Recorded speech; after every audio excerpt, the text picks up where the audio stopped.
Hi, good evening everyone and welcome. Can you all please be seated? Thank you so much. So today's conversation is centered around the idea of shaping a sustainable world through dialogue, action, and community impact as part of LSE's Global Day of Volunteering, and at a moment when sustainability is becoming more than just an aspirational ideal for the world. It is an immediate economic, social, and human reality, particularly for a country like Pakistan, which grapples poorly when it comes to climate action and the natural disasters. As members of LSE community, many of us are familiar with the school's motto, to know the causes of things. And I feel like that spirit becomes deeply relevant today, because to build a sustainable future, we must move beyond symptoms and ask the harder questions about systems, incentives, justice, and accountability. Around the world, we're witnessing a shift from climate ambition to climate pragmatism. Governments are preparing for the next phase of climate action, from the ongoing implementation of the Paris Agreement to the acceleration of net zero commitments and the negotiations leading to COP30, where questions of climate finance, adaptation, and accountability will define the next decade. Which brings us to the central question for the evening, which is going to be, what does meaningful and practical climate action look like for a country like Pakistan? This event is organized by LSE Lahore Alumni Chapter in collaboration with WWF Pakistan, with the hope that it moves us beyond awareness towards clarity, collaboration, and action. Let me now introduce the panelists who bring these perspectives to life. First off, we have Ms. Nazifa, who is the Director of Climate Action and Sustainability at WWF Pakistan, with over 18 years of experience in ESG strategy, climate mitigation and policy, plastics, waste, and urban environmental governance. She has led major projects with global corporations and UN agencies, engaged thousands across communities and youth, and represented Pakistan in international sustainability forums. Thank you, Ms. Nazifa, for joining us. Second off, we have Ms. Sara Hayat, who is the climate change lawyer and policy consultant. She is also the founding partner of Climate Change Sustainability and Resilience Consultants. She has advised the government of Pakistan on national human contributions and provincial climate policy. She has worked with the World Bank, UNDP, and FCDO, and currently teaches at LUMS, and focuses especially on climate justice and gender impacts.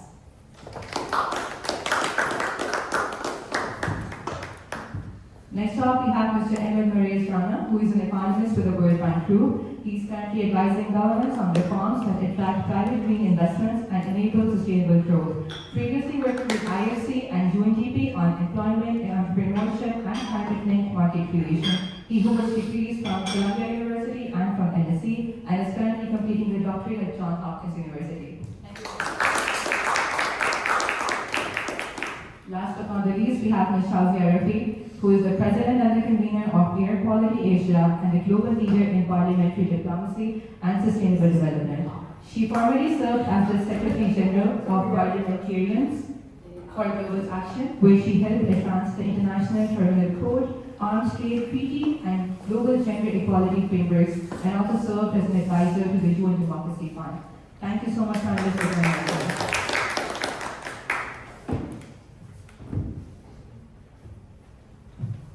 And with that, I would like to open the floor for a panel discussion and just raise an opening reflection question for all of you, which would be, how should countries like Pakistan balance immediate economic pressures with long-term climate responsibility? And I feel like we can begin with Ms. Nazifa first.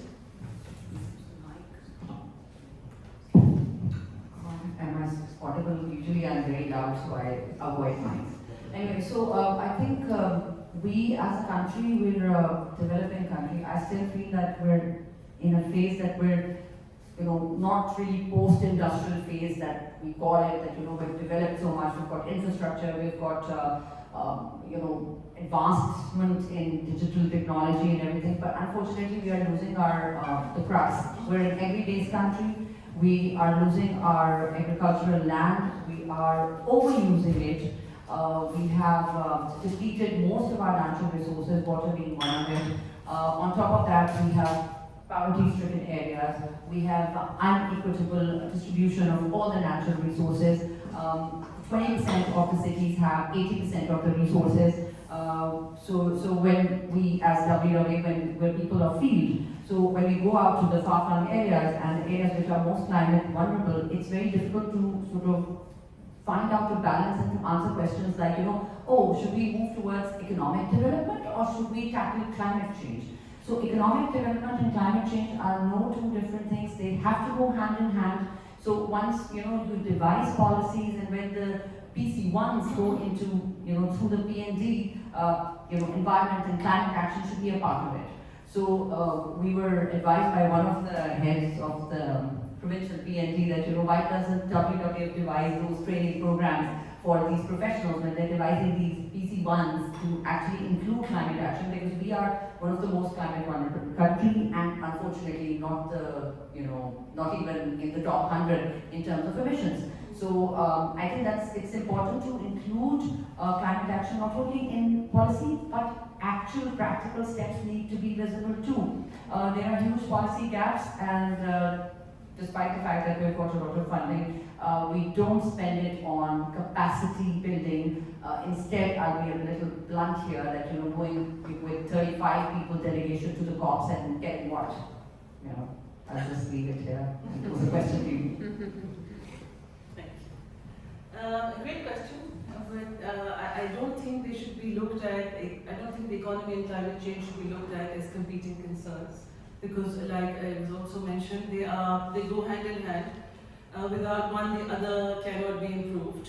And with Pakistan specifically, climate change and the economy, and this is what I love is that this question almost invariably gets asked at whatever talk or whatever advocacy event I go to, because obviously we are a country struggling a little on the economic front. But the thing is that let's say, I'll give you examples. Sea levels will rise and your Gwadar port will be redundant. CPEC, which we have invested so much in, will be of no use to us if glaciers keep melting and there are flash floods, or if there are droughts. If you are going to have routine floods like we are experiencing, the 2022 flood, there's 30 billion USD in losses. The 2025 flood, so far 2.5 billion USD loss, a loss of 2.5 billion USD has been estimated. So climate change and the economy are always going to be going hand in hand, they're one and the same. You can't improve the climate without improving your economy, and you can't improve the economy without looking after your climate events or sort of adapting or mitigating climate change. Thank you. I won't repeat everything that's already been said, but the truth is that climate change and addressing climate needs is an economic imperative at this stage.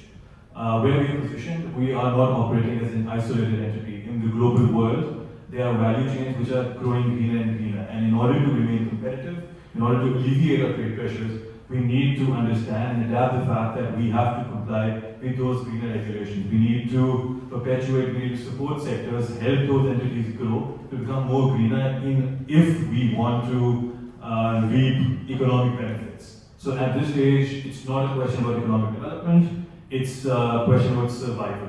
And as we move forward with this discussion, I would like to elaborate more, but for now I do want to reinstate the fact, reinforce that it is an economic imperative for our survival, without which we will just falter and we'll be left far behind other countries in the world. So I think if I were to put it as one blunt thing, we must take every step possible and stay going forward on decarbonizing our economy. We can't do what we're doing now, which is one step forward on renewable energy and then 2 steps backward on net metering. We can't let ourselves be dragged into a complete abyss by business sector that is invested in dirty fuels, in pollution. Climate is connected to carbon emissions. Lahore, where we sit, is now trading places with Delhi as the most polluted city in the world. And it's because of the dirty fuel we are putting into our cars. We are still using Euro 2 and diesel, which is not used anywhere else. So I think we know what we need to do. It's just too many people make money on the wrong things, and we have to come up with a way. There's no way of getting there without pain. And that pain has to be felt and dealt with by every sector in the economy. It's not just the government. Absolutely beautifully covered, Shazia.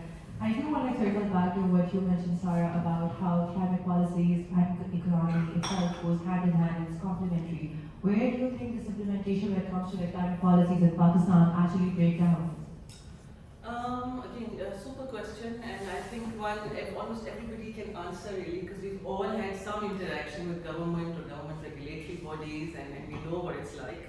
The first thing I will say though is, so I work as a climate change law and sort of I advise on climate change law and policy, and I feel like most people don't know that we have pretty much every conceivable law regarding the climate or the environment. From dolphins to flowers to rivers to we have every law, air, water, everything you will mention we have it. And some of these laws are actually pretty decent. I mean, one thinks that maybe they're not or whatever, but they are. We were also one of the first countries to have a climate legislation that allowed us to keep the Paris. So we sort of got the Paris Agreement and ratified it through it. But of course, the implementation of said laws has to be prioritized. And there are a bunch of reasons why we go amiss there. I'd say the first and foremost is, in my experience, lack of awareness about them. And if educated people in educated rooms don't know about them, then there's absolutely no chance that somebody on the street or somebody, like she said, in a far-flung region or a worker or a laborer or an agriculturalist or a farmer would know about them. So awareness has to be generated, and without awareness, policies stank in any case. And then after that, I think there's a very strong divide between the federation and the provinces. So the federal-provincial divide post the 18th, so post the 18th Amendment to the Constitution, environment and then courtesy that climate are provincial subjects, which means every province is responsible for its own policies and its own sort of investments and its own projects. And if you talk to somebody at the provincial level, they hold resentment towards the federal government in this regard. And not enough money comes, not enough communication occurs. There's a lot of, they are responsible for this, we are not responsible for this. There's a lot of delegation of work, of power, of authority. There's a lot of resentment regarding the budget, climate, environmental budget. So that, and without a proper communicative track between the federal government and the provincial government, I don't think there is much scope in implementation.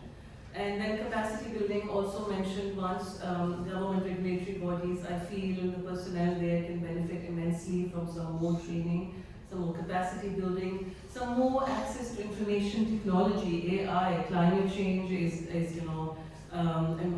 fastly mutating, fastly growing, penetrating almost all areas. We definitely need enough technology to combat it. Apart from that, I would, of course, yes, budget is a huge thing, and the finance is almost invariably always made the backbone of a policy or law. So definitely the country does need more funds allocated to climate change. And with that said, it's not that we have insufficient funds allocated, it just, my personal opinion is that they just don't get utilized as well as they could be utilized. Projects are on a one-off basis, whereas they should be catering to a long-term sort of development. They should be looking at long-term benefits for people. So I would say that our policies and laws mostly don't get implemented because of these reasons primarily. Thank you. I just love how you mentioned that the law covers all specimens, whether it's living or non-living. But I do want to follow up with the same gate that what does climate justice mean for vulnerable communities, especially that you also work across gender and ethnic development. Yes, and this is my favorite question because I think we just don't talk enough about it. So vulnerable communities, I would say let's narrow it down. Let's narrow it down to women because with women, elderly and children are linked in any case. Climate change affects everybody differently, and climate change tends to affect women more than it affects men. And this is a factual thing, it's not one woman speaking out for other women. I'd say I'd like to just name a few ways in which climate change affects women more. Not enough water, not enough access to water in rural areas, in some areas of Pakistan, areas of Bangladesh, India, Afghanistan. I mention these jurisdictions because they have similar socio-economic topography. When women are walking long distances, and I myself conducted a study for Oxfam, on average, women will walk about 2 kilometers daily to get water. When they're walking these long distances, they are vulnerable to attacks by wild animals, they're vulnerable to sexual harassment, non-clement weather, whether it's very hot, whether it's raining, you still have to go collect water. Without this water, they cannot feed, they can't cook, they can't clean, they can't complete household errands, household chores, the elderly are suffering, the children are suffering.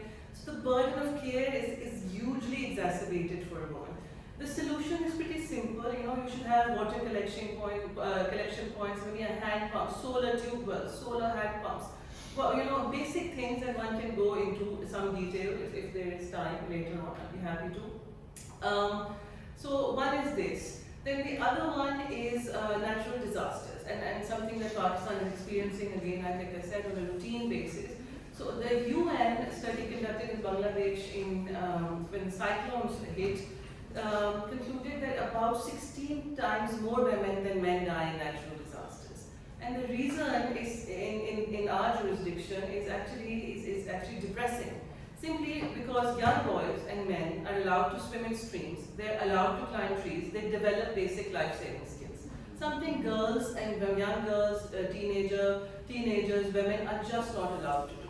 And then something a little more controversial, in Bangladesh, women said that they would rather die than be rescued by non-male men with wet clothes clinging to their bodies. And that, I feel, is the kind of mindset that we must tackle. Because even here, when you go speak to women, there is a strict concept of parda, and so be it. But it's just awareness still has to be generated enough to get the priorities right for women and men in these circumstances. So what we need are, for women here and vulnerable communities here, for natural disasters, we need early warning systems. Women should have access to early warning systems. In an average household, the man has a cell phone, the woman doesn't have a cell phone. So then there should be another, the man can go to a mosque and hear on the loudspeaker, which is generally the way the means through which warnings are dissipated. Women don't have that access. So we should generate some means through which women will have access to early warning systems.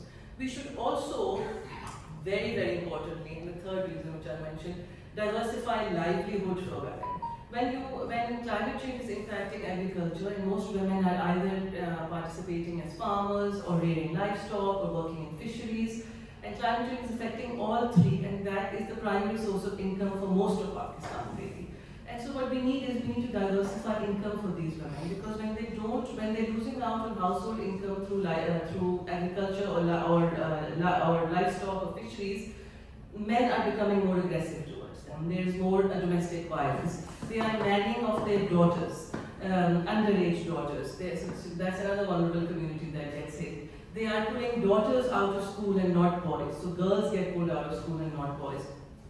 So what we need diversified livelihood for them, and which basically means, you can teach them a skill, teach them how to sew, how to embroider, remove a middleman, create access for women to market so that, they can deliver themselves, pocket that money or bring that money back to the household. You need to educate women. Educate a woman, you educate society. You educate a man, you're educating him alone, basically. And what we need, lastly, and I'm running over time, I'll just say that policies for women, gender policies, must be drafted by women. Because a man can never understand a woman's need, and we see this a lot when it comes to disaster management. And the last time the men were throwing food from trucks, and men were collecting it. Obviously, a woman isn't going to jump in front of a man and collect aid. It just doesn't work like that. So we need women to design policies for other women. Thank you. Thank you, Sara. I would like to bring you in here with Nazifa, and because Sara has highlighted greatly towards stakeholder impact and community resilience. So from your work across WWF in Pakistan, which kind of impacts our community are you feeling intensely in daily life? Okay, so when we talk about WWF in our work, we are present from GB to GB, and we have a footprint of about 30 plus offices, running about 50 projects. And we work with grassroots level communities, with youths, with women, with farming communities, fishermen, livestock owners, and women particularly. And we're trying to sort of give alternate livelihood opportunities and make sure that there is some sort of climate resilience brought and embedded into their daily lives. Now, when you talk about the impacts, I'll start with her because I was telling my colleague that I really want to write an article because we went to Thailand to the Run of Kutch and we were able to interview all those household women and men. And unfortunately, the water scarcity is not only the issue. There is lack of vegetation, they are drought stricken, they barely have electricity. So there are many issues that they're facing, but the biggest that was pointed out was the health issue.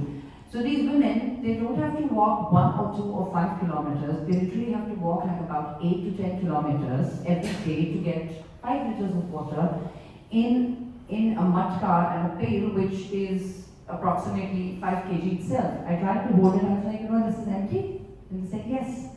So these women who were of the childbearing age and pregnant women, so the kids who are born over there because of malnourished women, they are, blind by birth. So that is an unfortunate, prevalence of birth defect that we see in that area. That's just one example, and that's not only women. I go to Sucker and South Punjab. Now the cotton picking women and men both, they are prone to heat waves because of the climate changing. The crop yields have dropped drastically. Be it mangoes, be it oranges, be it wheat, cotton, because of the weather pattern changing, the rainfalls coming earlier, sometimes delayed rainfalls, the rice crops are affected badly, then the thirsty crops which are like sugarcane and rice, the availability of water is getting lesser because we're overusing the fresh water that we already have. So there's no alternative as of now for the farmers. And when we talk about those solar pumps, and there's a lot of debate as to whether they should be promoted or not. But yes, there are many climate impacts, and right now, as we sit in Lahore, it's one of the most polluted city by all means. Not only the air pollution, I think solid waste and the reduction in the green cover and the lack of oxygen, and we've lost like about 8 years of our lives, the residents of Lahore. So the heat waves here, I was just so scared that this time the winters was super harsh in Lahore. The last 2 weeks, like January's first 2 weeks, were extremely cold. And we're not prepared for that. We don't have gas. Not everybody has access to those DC inverters and heaters, and they can't afford their electricity bills. We don't have energy security. How do we expect like a common man with ₹1.5 lakh salary to run everything? Like basic amenities are not there. So climate is not impacting everybody in the same way. The urbanized and the rural communities both are impacted, but differently. The issues are immense, but there are economic crisis, there are health issues. I mean, I consider myself, I belong to Sialkot, so there the air quality used to be very nice. I'm talking back in 80s. But over the years, that it comes in the top 10 cities when you talk about poor air quality. So that's how we have sort of tried on the grounds of development. We have exponentially developed our cities haywire, and even now we're growing. But at the same time, there's no urban planning. So it's not, climate is not only a rural issue, climate change and climate impacts, it's also in cities. Like the last year's floods was an excellent example that the urbanized areas are suffering too, and there are going to be more floods, there are going to be more heat waves. So the communities at large are, we also had an experience to go to the coastal belt from Gavadar. And they said that, there's a very short, there's 4 to 5 months fishing season. So what are they doing?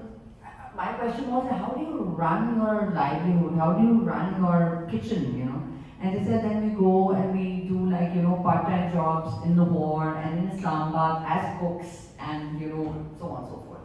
So there's no alternative livelihood for such people. So climate is definitely going to impact, because right now there's an ex-colleague from Navy, and he said that the tuna that we used to have in our waters, the quantity has decreased. The kind of shrimps that we used to have, because the mangroves line is depleted, and there's a lot of deforestation happening over there. So that also is a habitat for a lot of marine species, and we're destroying that too. So, mangroves I call as the first line of defense for the coastal communities, but when somebody was saying, oh, जब tsunami आएगा तो सब मर ही जाएंगे ना, तो mangrove लगा के क्या करना? I was like, it has like the capacity to absorb like 40% of your emissions. So I think that the impacts are huge, and 1 or 2 minutes are probably not going to suffice if I go on. Yeah. No, absolutely. There's an asymmetry in the impact in people who create and people who suffer from these things. And I do want to circle back to which community level interventions do you think have delivered the most visible environmental and social impact in your experience in the work that you have done in the recent years? Okay, so I'll start with the most recent, because that will be, it's right now the talk of the town. It's a national level project. It's Recharge Pakistan. It's a GCF funded program. It's a floodplain management program, and under that we intend to create wetlands, recharge wells, artificial ponds, trying to make sure that we create that enabling environment where floods are not going to erode our agricultural land and destroy lives, but built upon the Indus Basin. Its direct beneficiaries are going to be about 700,000 people, and indirect beneficiaries are of course going to be numerous. Then we have the RAP project, which is the Water Resource Accountability Project that is running in GB and KP both. The idea is to conserve water where possible. There's interventions like kitchen gardening, there's a lot of training and capacity building for women. Water conservation is one of the elements, but solarizing their energy needs is also one of the ambitions, and those interventions have been put there. WWF has done a lot of work in providing alternate energy solutions, cleaner energy stoves to the coastal communities, to communities in the KP, in interior Sindh also. Then we're also working with the farming communities and training them on better agricultural practices, along with drip irrigation and solar pumps installation, how to sort of make sure that train them not to burn the stubble, because that's a big stigma on the poor farmers, that the entire smog is because we are burning the crops. So that's not the only resource. As my colleague just said, that we're unfortunately using obsolete fuel, which is Euro 2.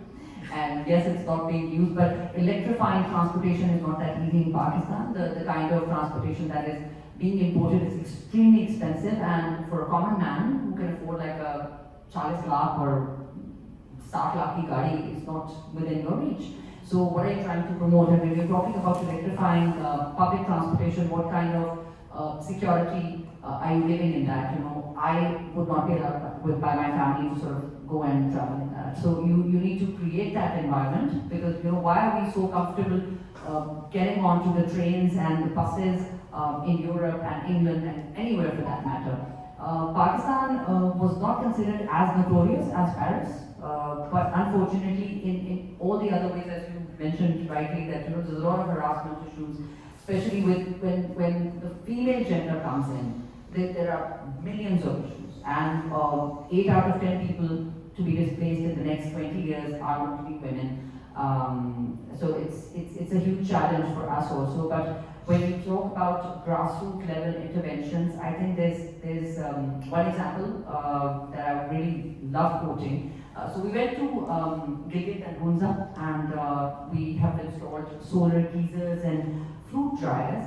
So Hunza and Gilgit are famous for dry fruits and dried apricots and dried apples and so many other fruits. So they were like, we'll tell you which one is dried with the technology that you gave us, and which one and how tedious was the task earlier, because they had to find out the place to sort of, spread fruits and, make sure that it's clean and, the ants don't come in, the flies don't come in. And so then they showed us the better products and the, practices that were being followed by a few of the other community villages.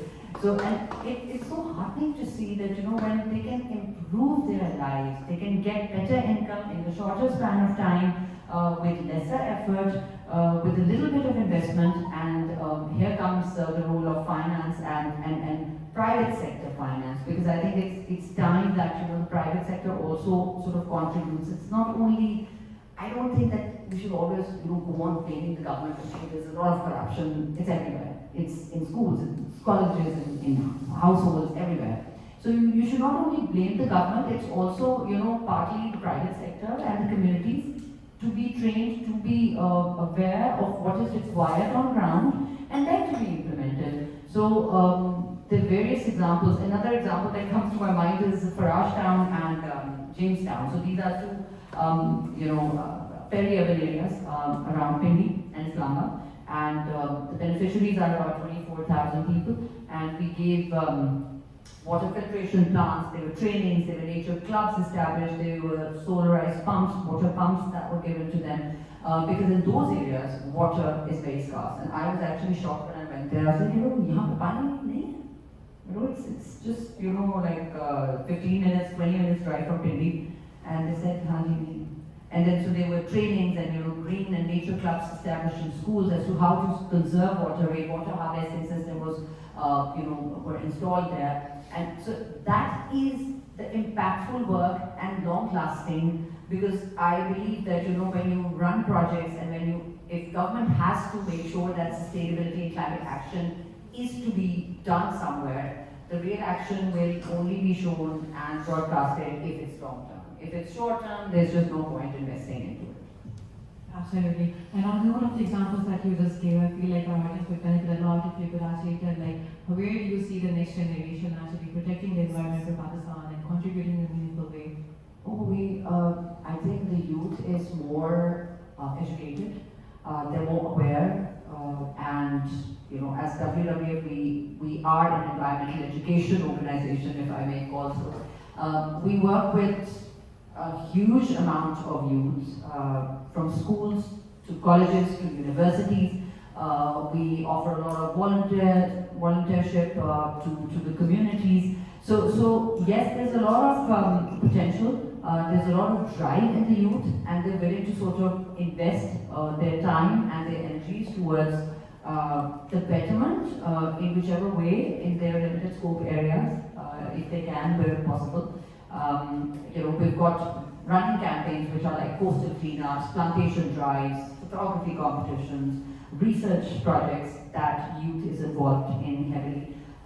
We also have volunteers for certain projects in the remotest of areas where our employees cannot go every now and then. So we've got rangers on ground, which are community members, and they are giving us the information. There are camera traps for our wildlife that are put in the prime locations. There was a discussion yesterday that was going on that in Martha National Park, because now since Monal has been shut down, so there are camera traps there, and every week there is 1 or 2 common leopards sighted over there. And those are also maintained by the community volunteers. So that is, and those are young people, they're not oldies. So I'm talking about people who are like between the age of 16 to 25. So that's the age group which is really enthusiastic about working towards environment, towards spreading information about environment, and overall academia is very much inclined towards doing something. But yes, of course, everybody says that our hands are tied because the lack of finance, and we need to have more green bonds and those financial solutions in order to make those ideas reality. Got it. Thank you. At this point, I would really like to shift the conversation towards more of a global accountability, and I would like to engage Ms. Shazia on that note. So, given your experience across multiple countries, you know how they are making ambitious international commitments, yet citizens would experience the climate change very differently from the people in power. So, how do you think in global agreements actually translate into real protection for communities like those in Pakistan? Okay. Before I do that, I just want to answer one thing, which, from the last speaker. I think electrifying our transportation system does not require us to import new vehicles. The technology to convert from the internal combustion engine to electric is fairly cheap and easy, and it costs about 1.5 lakh rupiah to do a two-wheeler or a three-wheeler. So there is no reason for us not to be speeding ahead in that area more than we are now. The other, I would also say to everyone who is in this room, take a ride on the green electric bus. It's actually quite safe, and it's also really interesting. Special ones for women. And there's special ones for women. Because we have to set that example. I live in New York where the mayor takes public transportation, and it starts by us using it. So on the global level, there is 2 levels of, because in the questions you sent, you asked about governance and accountability. So governance is where you have set up structures through the UN agreements on how you will use methods and targets to get somewhere on a particular goal. So in the Sustainable Development Goals, we work on the goals and targets related to air pollution, and there all governments have signed on. Pakistan is one of them, but those are not legally binding. The Paris Treaty, on the other hand, is legally binding because parliaments have ratified it, including Pakistan's. What makes it accountable is when citizens bring legal cases under the treaty. So that is something that has not really yet happened in Pakistan, but it is happening in a few other countries. There was a case brought through the European Court on Human Rights in Switzerland. It was on behalf of an NGO that did a class action suit with 2,000 women under the Beren Klima Senioren, which set the precedent that climate impact on its citizens, both the governments and the corporations, could be held accountable. There's a case in the German court brought by citizens from Latin America, where the court ruled that corporations, which are major emitters, can also be held accountable under German civil law. Now, just to give you an example from the US, which did the most work to implement the Clean Air and the Clean Water Act, which was passed in 1970, was the case brought by riverkeepers as a class action suit by the fishermen of the Hudson River, because GE was dumping all its chemicals from its plants into the river. The fish had died, they had no livelihood. It was a 10-year legal battle to be able to get GE not only, we finally went to the Supreme Court. They were fined $2 billion in addition to having to clean up the entire river. But as I said, these things don't happen without pain. There was enormous cost involved in doing the case. It meant that lawyers had to persistently follow, because at every level the company tried to appeal, the company bribed politicians, they bribed the entire system. So it's the same situation now with what we are dealing with here with the IPPs.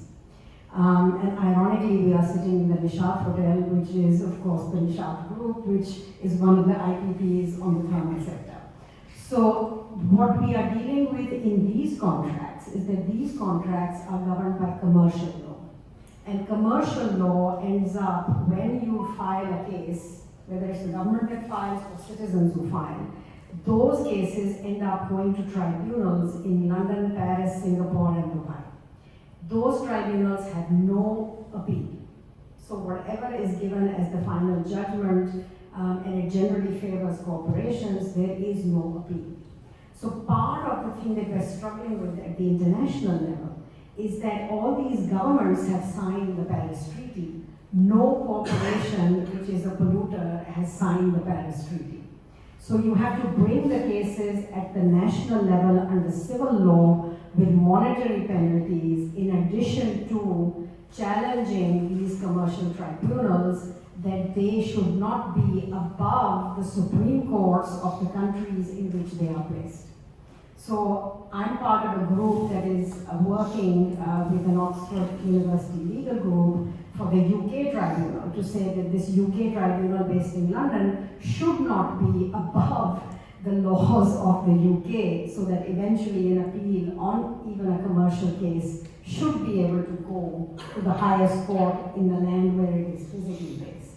So that's where we are at. But the struggle is involved with bringing corporations and industry. And in Pakistan, that doesn't only mean the private sector. We have a civilian part of the economy and corporations. We also have a military part of the economy and corporations.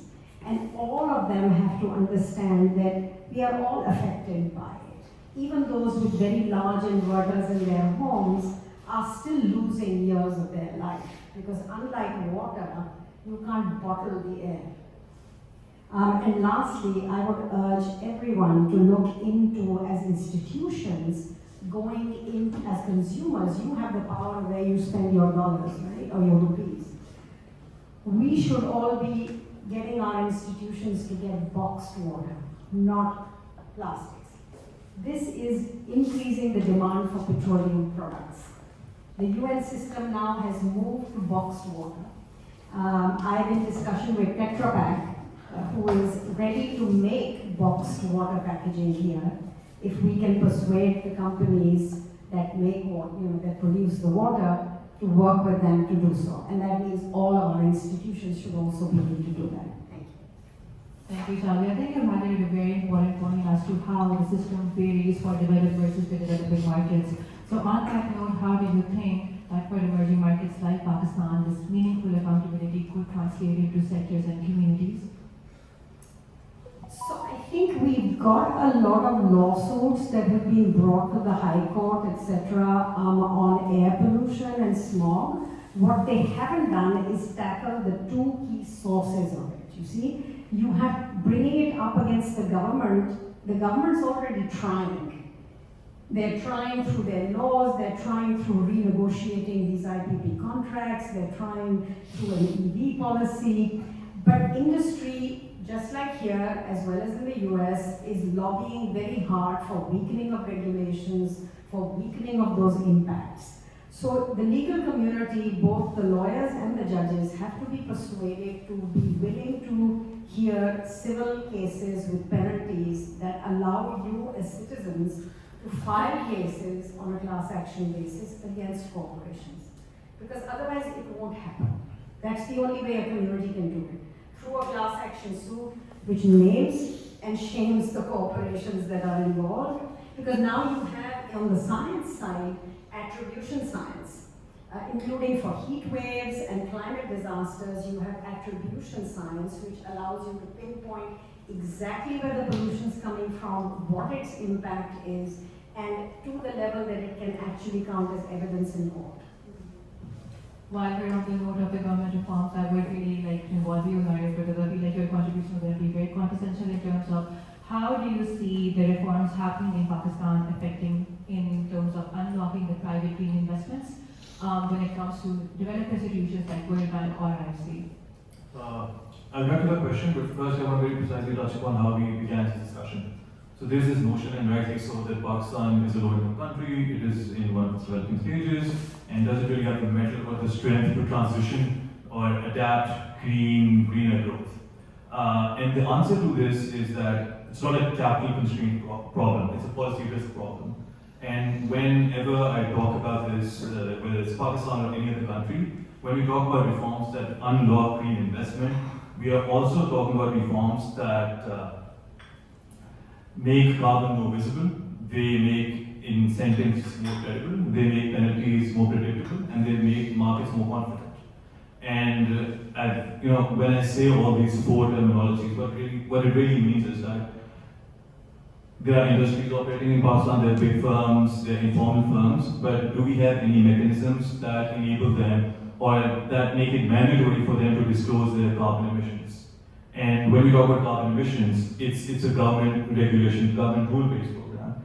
Are there mechanisms that post-disclosure, do they tend to create platforms for shadow carbon pricing, and then further translate that into sector-specific carbon taxation?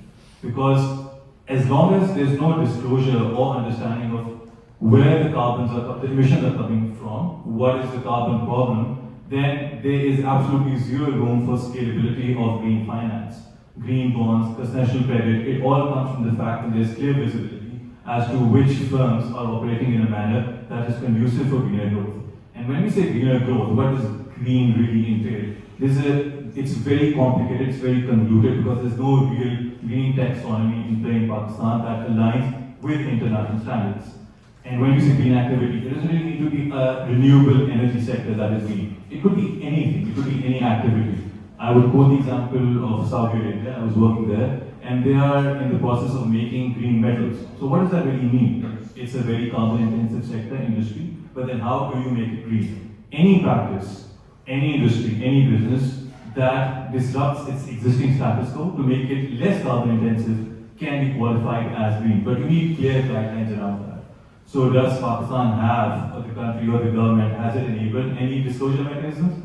And that's a very cheap reform to entail. You need just institutional coordination, you need to enforce that implementation. You don't need huge capital going into it.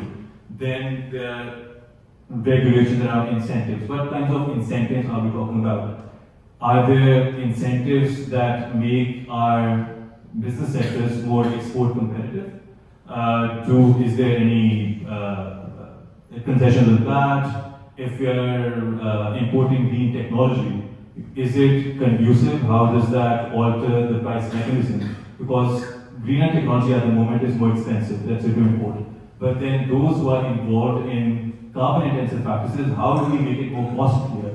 Because at the business level, it's always a question about profit maximization. So the government, it really does not need to create jobs or go or subsidize sectors. It just needs to find that right balance between incentives, between penalties, and then it needs to embrace the practices. And when I say embrace the practices, the government needs to lead from the front. Go into greener procurement when it comes to transportation, when it comes to construction or infrastructure, that are government-led projects.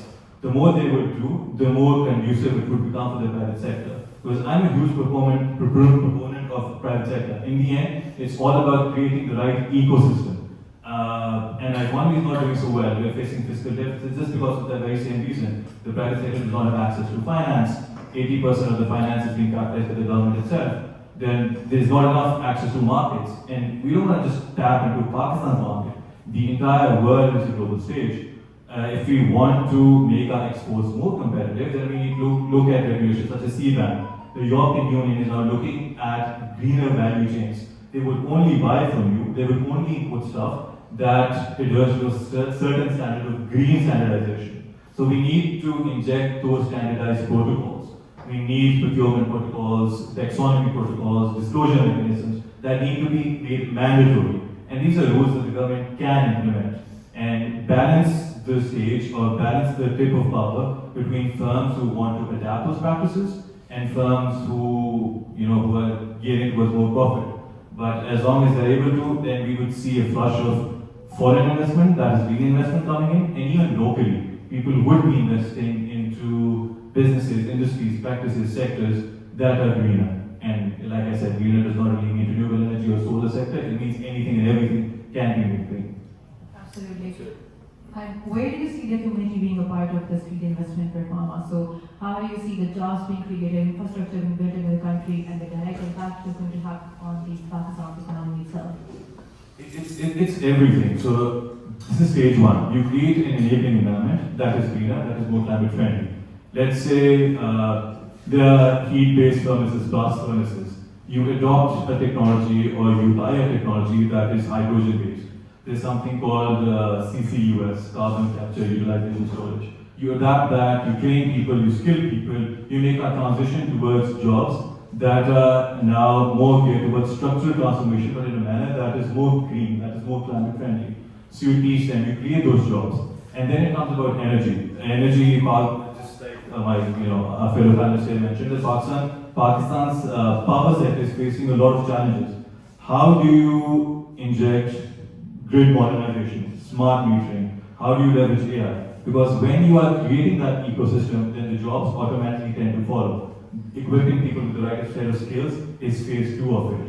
And then in the end, like I mentioned, about trade pressures, about macro resilience, everything the people, the community, they understand, fiscal imbalances are stemming from the fact that we are so much reliant on import, and one of our biggest import is fuels. So when we go towards an energy mix that is more resilient, more renewable, then you would be creating businesses, jobs, making it cheaper. To the stage, so you have to get to a stage where people are not differentiating between green practices, green sectors, or green forms of energy. They just look at them as more desirable, more cheaper, more conducive. So you completely dissipate the fact that differentiation between something that is not green or less green, everything greener becomes more desirable. As you and Shazia just highlighted towards an energy shortage that Pakistan is currently grappling with, do you think that a country that is facing so much debt and also a development pressure can actually implement into clean growth and aim it towards like a realistic achievement for them? Absolutely. I think there's no way around it because we've already missed various stages of development. The traditional route, there was this era of industrialization, then digitalization, and we were fighting for independence, and a lot was going on during that phases of development. But now we are at a point where we need to capitalize, because then what is going to happen is that the entire world eventually is going to turn green. There's no way around it. And then we will be the ones who are incompatible, who are unaligned, and that will become much more costlier for us. So we just need to balance where we need to prioritize, are we ready to make that shift right now? And that shift, like I mentioned, is not expensive. The reforms that we need to implement are not capital intensive at all. Obviously there will be a cost of implementation, you might need to create some new institutions, you need to set up the rules and boundaries, ensure there's an effective implementation of those. The de facto components, so like the de jure is easy to create on paper, the laws, the policies. There'll be some cost around the de facto part, making sure that those laws are being effectively implemented and efficiently implemented. But those practices are not very costly, like I said. Right now, I believe, actually I'm certain, we don't have mandatory carbon disclosure. That's step one. As long as you don't have that, everything that we do, the step that we take, has a carbon cost to it. As long as we're not quantifying that cost, there's no step to it. There's no step two to it. We need to do that first things first. And it's very easy to achieve. The more we do it, the more compatible we get, the more competitive we get to the global economy that is operating at the moment. The more open we become to European countries, to our export bases in the US, for instance, that are our biggest importers. So I think it's not a question, or it's not an argument about whether we can do that. I think it's about the fact that the government needs to realize that we need to do it. And the government just needs to take a step back. Everything is being led, has to be led by the private sector. 8 out of 10 jobs, or even 9 out of 10 jobs are being created by the private sector. So what kind of jobs are you facilitating? That is the government's job. What kind of sectors are you enabling? And you don't need to hand out complete subsidies.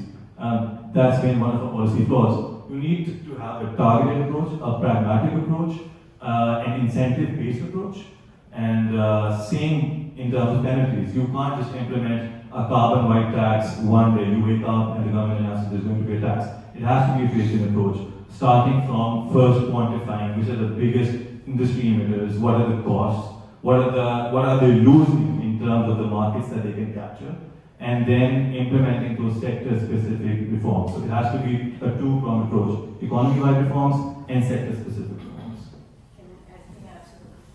So just two very quick things to add to that. In 2016, the World Bank did a report on the cost of air pollution to GDP.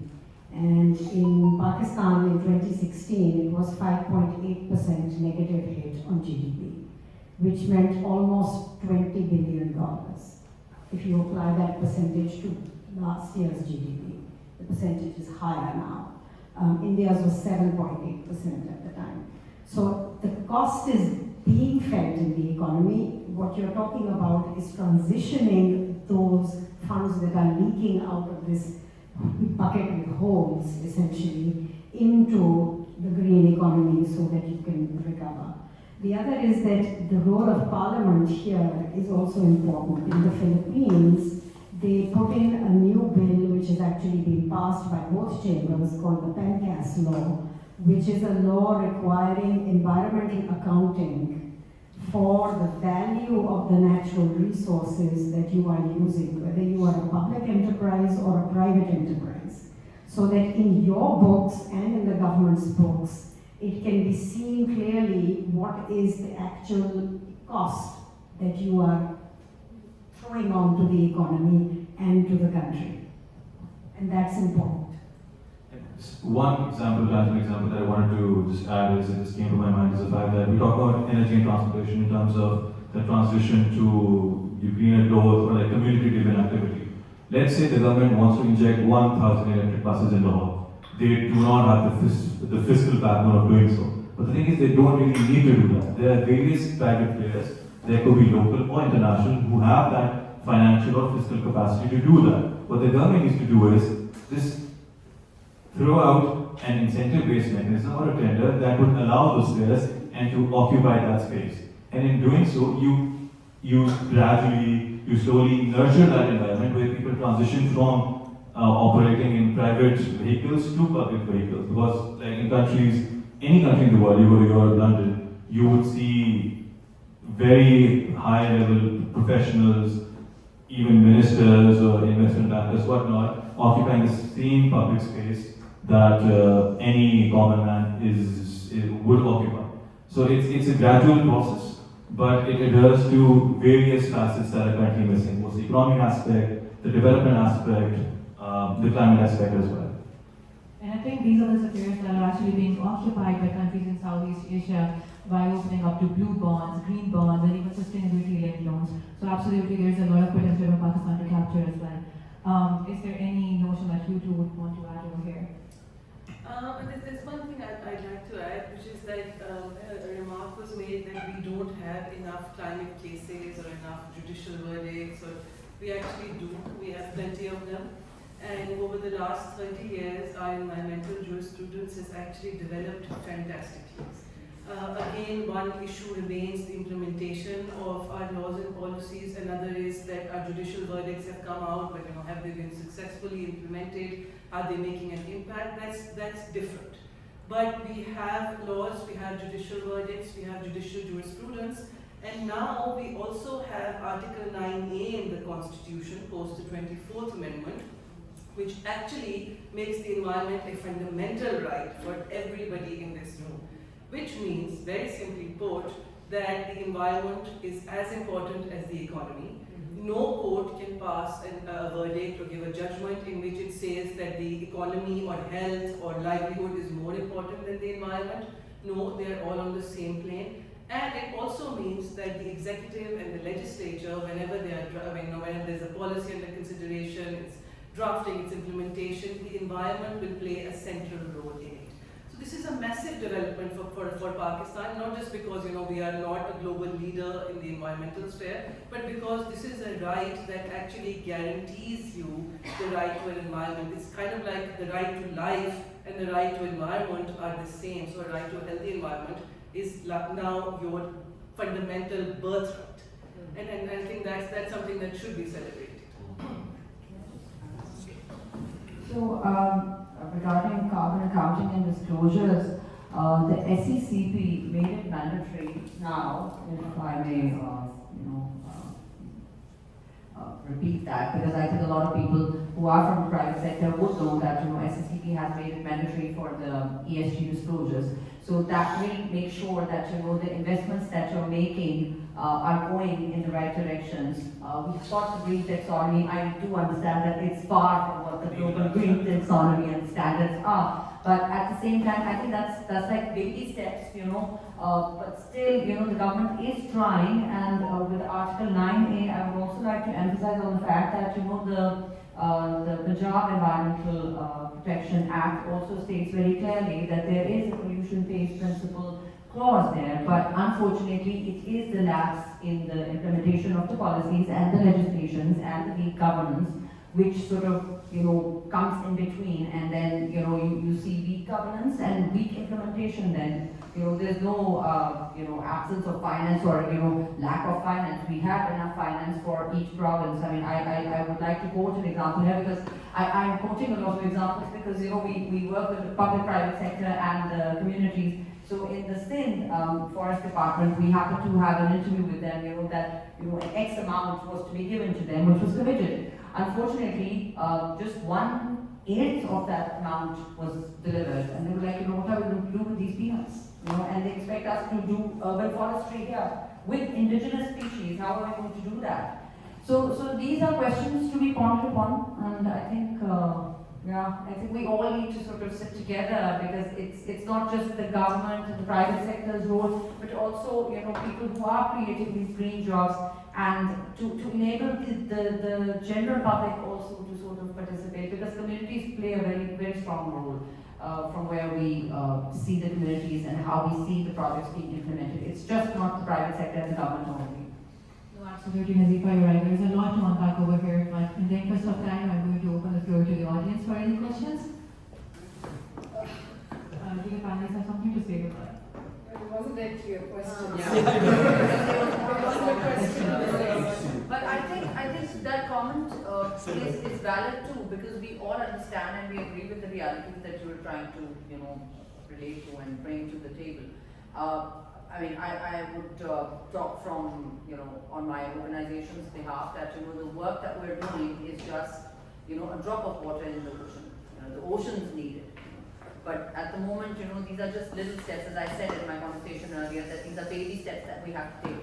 So there's no one solution for each sector and each city and each town and each village. And the community buy-in is also very important. We were talking earlier before the discussion that the communities, they don't take the ownership. Even if the private sector is willing to invest, we've done projects on water. The communities are least bothered. We put in solar, pay-as-you-go models, and what they did the next day, they were sold. So it's not just only the government, only the civil society. Why they don't own that? Why the communities don't own that? Has anybody applied their mind to Lack that? of education. Lack of education as well, awareness as well, lack of lack of opportunities in terms of livelihood. That's also a huge challenge because, as I said in the beginning, I think you weren't there, that there's unequitable distribution of resources. They're just 20% of our cities who have every resource. That's why Karachi and Islamabad and Pindi and Lahore are like coming out and they're just going to burst like a bubble because the population is increasing, the number of cars, vehicles, everything is increasing. Why is Lahore becoming the most polluted city in the world? That's the reason. I mean, why isn't Rajanpur, Sialkot, Nauraiz, Kasur not close to that list even? Kasur, look at Kasur. It's a highly industrialized city in terms of tanneries, but where is it standing? I mean, just look at its condition. I mean, the people that we're working with and their communities who don't even have electricity, and that's not an off-grid area. So, these are also realities. Sorry. I just want to add, Mr. Nazifa's point. There's one thing more from the government side, because communities, I think in community areas, in rural areas, public health department is there. Solely responsibility of the public health department. Secondly, local government department is also there. So, those officers don't want to sometimes do something in those areas. Why? Public health engineering department is since 1947. Local government department also. We are observing the act of local government, every kind of implementation as well. There is mentioned everything. So why don't officers, DCs are there, ACs are there, SDOs are there, actions are there, chief engineers are there, and their inspectors are there. Shahid Zaman has been Secretary Public Health by the He was telling us the terrible situation. That's why I started from the computer. I hope English is not mandatory. Acha, okay, for recording purposes, I think, Acha, मैं अगर अपना personal, मैं थोड़ा, I'll just take like 5 minutes and I'll try कि मैं, if I could like hit certain nails or or press certain buttons which are fundamental. Acha, Arslan and I are batchmates. We've known each other for last. It's not been 20 years. It's been now 28. Really? Yeah. That You're not, but it has been that many years. So I've been in the civil service for 28 years, almost 27, 28 years, and served in 4 provinces, Balochistan, GB, started with Balochistan, GB. I'm creating a context and I come to the point. Punjab and KP. And I've been climate, environment, forest, wildlife, fisheries secretary in 3 provinces 4 times. So, I've sort of gathered an exposure or a context or, I've found that, okay, so what are the fundamental problems with government? With the state, let's say, not government, let's just call it the state. So it's a deliverance or delivery problem, okay? Where does that stem from? It stems from the capacity problem, okay? Where do both of these sort of stem from? I mean, we can sort of chart it out, but I'm just, stems from the fact that we have a very unstable political environment. Extremely, I mean, I don't even have to say it, I mean, we all know it. Extremely, one of the world's most extremely unstable political environments, okay? Now, all said and done, Nazifa and us, and we were discussing all of this outside before we stepped in. But that doesn't mean we put the cudgels down. We have to keep on moving. Okay, so I find it very interesting that Arsalan, he's had a lot of exposure also, and we pretty much have similar exposures. Whether you're a police officer or a civil servant, we're both involved in administration.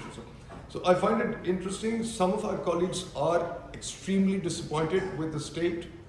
I am frustrated, as I pointed out, but I'm not ready to put my wares down and say, okay, all right, bas, kuch nahi ho sakta kind of thing. We have to keep on going. Okay, so to play our part. So given this 360, how do we address it? What did I find out in my last 6 years being climate slash secretary? Okay, so I found out that the core, the core is the community. Whether it's an urban environment, whether it's a rural environment, whether it's a forest community, whether it's a gallabani ko अंग्रेजी में क्या कहते हैं? Herding, for want of a better word, shepherding or herding community, it's called something else. Herding community, you name it, or an industrial community, or it's a set of women who are getting affected. For the core of this whole moving forward tangent, if you want to develop a certain vector, it's the community. I'll give you one big example, and then I'll move to the second one, and then I'll try to encapsulate it and finish it up. Don't want to take too much time. In my last 1.5 years, I found out that KP Forest Department, KP Climate Forest Department, and I'll say it very openly, and I can be quoted on it, the KP Forest Climate Department would probably be the most corrupt department. Most corrupt, not undercapacitated, but the most corrupt department probably in Pakistan. And the kind of devastation that the caretaker government did, it's unfathomable, unbelievable. And when we meet privately, I'll tell you about it. I can tell you about it right now, but it's not relevant. Okay, so the level of devastation that they were out to do, which we put a stop to, under Ali Amin's government, because when he came in 4 months later, I came in also. So together, we put a stop to that level of devastation that was going to happen. I mean, if I tell you about it, you'll be flabbergasted and you'll say, this is not, it was at the level of what India was going to do, Indian Supreme Court was going to do to the Arab-Alis. Something even worse than that. Okay? So what did we realize? That how do you stop this corruption? Okay? First of all, of course, you bring in a better governance. So Ali Amin was a better chief minister, far superior chief minister, very much hands-on, very smart, etc., etc. So obviously that made a great amount of difference. But what was the missing link? The community was the missing link. So what we started was, we said, let's involve the community in forest protection, forest conservation, and forest harvesting, all levels, all tiers, from the beat, which is a small little area, from a beat right up to the provincial level. You start doing that. So what I mean to say is that there are solutions available if you look closely, and if you have the right intent, the government can deliver. It just needs the right intent, the right amount of time available to those governmental state operatives like us. You can come up with solutions. So that's one part. Now, secondly, coming to budgets. In certain sectors, budgets are there, but let's say KP Environment, very meager budget.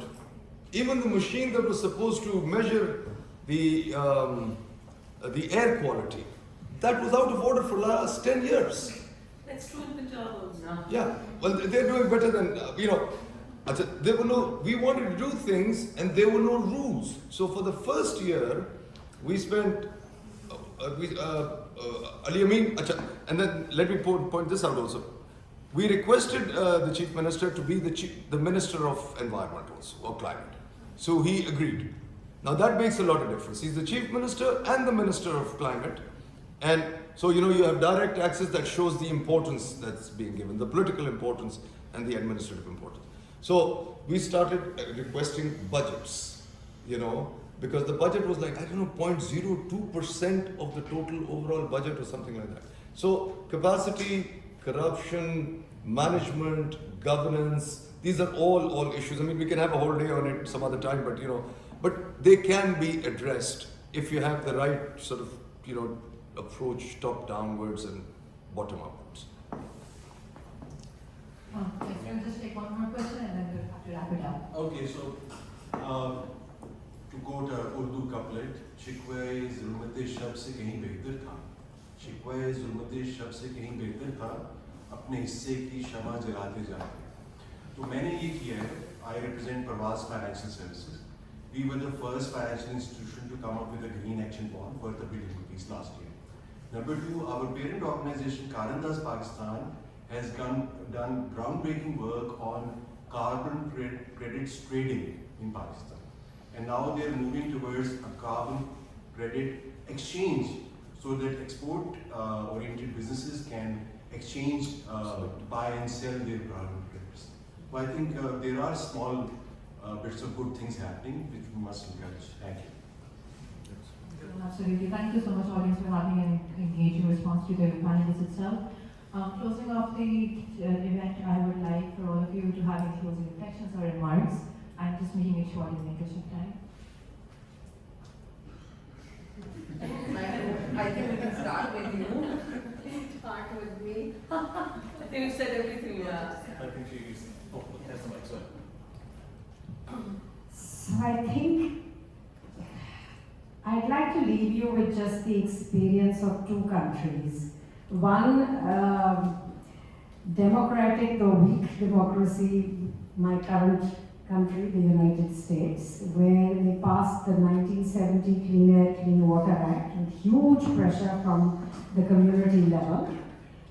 But it took 30, 40 years to implement it. When I got to New York as a student in late 1975 after my O-levels, I left the Lahore, which had blue skies, water you could drink from a tap, to a New York which had brown skies, buildings, you couldn't see the tops of buildings. When you turned the water on, it had a chemical taste. But the whole situation reversed because they pushed and did implementation. And when I talk about court cases, I'm talking about cases under civil law where there is a monetary penalty. So if our jurisprudence is giving results in terms of judgments, if those judgments don't carry monetary penalties that are enforceable, those judgments will not lead to implementation. The second country is China. China began its journey on air pollution in 2013 based on a study done by the state of California by Rand Corporation on the cost of GDP to the Chinese economy. And the result of that study was accepted by the Chinese. The study said that it cost China in 2012 $536 billion just the hit of air pollution. And that a transition to a green economy over 5 years would be 360 billion. So they immediately did the math and changed their entire policy on decarbonization at the highest level of the Politburo. Now they're not a democracy, or decision made at the top goes straight through. But somewhere in between those two, we have to do what. So, just one last thought. Everybody always says, we're a developing country, we're at this level, we have to follow this whole path. No, you don't have to follow the polluting path. Kenya went straight for the mobile phone and mobile banking. You don't have to have the old hand-held phone, just ke upar aap ghuma ke number lagao. You know, the work's been done already. Just get on the path of a non-polluting, decarbonized entire economy and we'll be there. And let the consumer be free. The consumer is the one that will make the right choices. Thank you. I just stray the conversation away from climate very briefly. And first of all, I do want to acknowledge that there are people in the room who have wealth of experience, much more knowledge, a much closer understanding of the ground realities that exist, especially in Pakistan. And the more I know, the more I find out, the more I understand that I know nothing. But what I do want to, addressing the comments that were just put forth, I do want to say that fair side share which goes like nahi nazar mein manzil to justaju hi sahi. And someone once mentioned to me that it's fair to be skeptic, but it's not okay to embrace cynicism. So we are going through the motions, and we do understand. I do acknowledge that none of the problems that we are facing as a country today operate in isolation. Whether that's population, corruption, governance, education, climate, all of them are very, very, very closely interlinked. And what we have to contribute here is, for example, what I thought that I could bring in is the fact that there are experiences from other countries. And by virtue of being humbled by the fact that I was able to get that experience, no thanks to me, just by course of nature, I've seen that steps have been taken which have led to impactful structural changes in not a lot of years, in less than a decade. And the same can be implemented in Pakistan. The answers, the solutions are not that hard or not that unrealistic that they cannot be realized or achieved. It, of course, is a matter of intent, it's a matter of will, it's a matter of effort, and that needs to stem from various pillars of our nation, of our society, the community, the public sector, the private sector, the government, and the players that be. So, but the solution is possible. The challenges can be overcome, and Pakistan can take a 180-degree shift if it wills that way. It's not that hard. Thank you. Very positive, and in the same tune, मैं ये कहूँगी जी कि हर चीज़ किसी और पे मत डालें. That is a very, very seminal thing to take home if you guys are taking something from this panel discussion. हर चीज़ किसी और की जिम्मेदारी नहीं है, सब कुछ हुकूमत की जिम्मेदारी नहीं है, सब कुछ आर्मी की जिम्मेदारी नहीं है, सब कुछ बिजनेस की, प्राइवेट सेक्टर की नहीं है. अगर आप स्मॉग से if you're getting affected, then don't use your car one time a day. Don't wait for the government to shut down schools. Figure out how to sort of help everybody. कोई masks distribute कर दें, whatever. Do your part. Because the government is going to get affected, is going to get away with it. You guys will also get affected, your children will, your families will. तो ये बड़ा ज़रूरी है कि इंसान अपना पहले खुद, you tie your camel first, and then you blame the government or the civil sector or the police or whoever. और दूसरी चीज़ जो मैं ये कहूँगी, which is very, very important, is that for Pakistan, a country like us, we should never, ever, ever be comparing ourselves to the United States or to England or to Europe or to Australia, because just being here, working at a grassroots level here, dealing with an average citizen, एक school में भी, पढ़े लिखे school में भी और एक America के स्कूल, पब्लिक स्कूल में भी बहुत फ़र्क है. हमारी मेंटालिटी ही फ़र्क है, हमारा वर्क एथिक फ़र्क है. So for us, all of us to sit here and say, America can do this, we can do it. Sure, I hope so. But we should sort of be working with what we have and sort of improving what we can. Thank you. And of course, as our CEO also says that we always have to be positive. Bring the change within yourselves in your daily lives, because since I started working, I never knew the word carbon footprint. So I'm sure we're all criticizing the government, private sector. He has to do this, she has to do that, funding, lack of capacity, etc.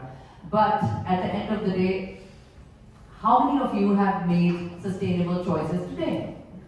The water bottle in front of me is made of plastic, and the water inside it, unfortunately, is not healthy because I'm sure it has been transported from one place to another, and the toxins, I'm sure, have sort of gone to the water. So I'm a little skeptical of having the water, despite the fact that I'm very thirsty right now after talking so much. But yes, I think try to look at yourself first. Make sure that you make wiser choices which are going to reduce your footprint, and spread the message, because I think that's very important. We talk about it here, but how many of you are going to go back and talk to your family about it? I'm sure everybody is going to be posting something on your Instagram, but saying it out is going to make the difference. So go out and make that difference.